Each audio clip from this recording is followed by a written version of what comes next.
Ayun, nandito ako. Ini siguro yung asawa ko kaya nandoon sa may ako'y nandito. Upo-upo. Dito ako sa may shadow ng puno kasi mainit na Mga siguro anong oras na. Mga 9 na siguro. In few minutes bababa na ang airplane ng sister ko, ng kanilang airplane. Guys, how are you guys? Ang init, ang itim-itim ko na yata. Guys, nakabaklis ako.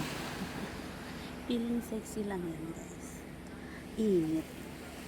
Mamaya tatali ko na ang hair ko. Kasi ang init. Dito nakaupo lang ako sa papag.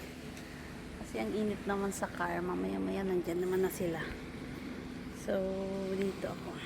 Taba-taba ako, guys. May nagbibilad na dun, Kakaunti pa ang tao kasi mamaya pa sila darating.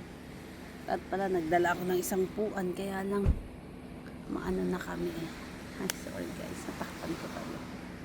Dito na. Upo ka na lang sa sahig. Ha?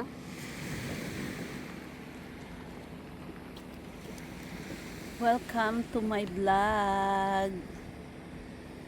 Dito ako sa dagat.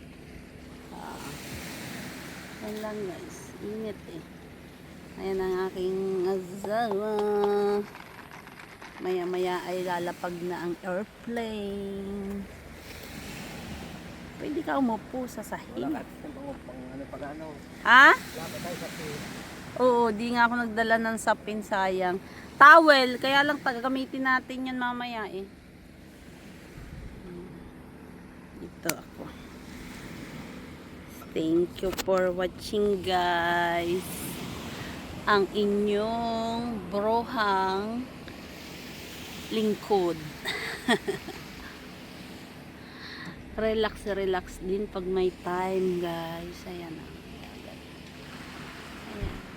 Hindi, swimsuit ko ay nandun sa car. Hindi ako nakapang-swimsuit. Kaya hindi ako nakaligo. Nakakaligo ko lang naman. Mamaya na lang kami maligo. Masyadong mainit. Ayan, pwede pala.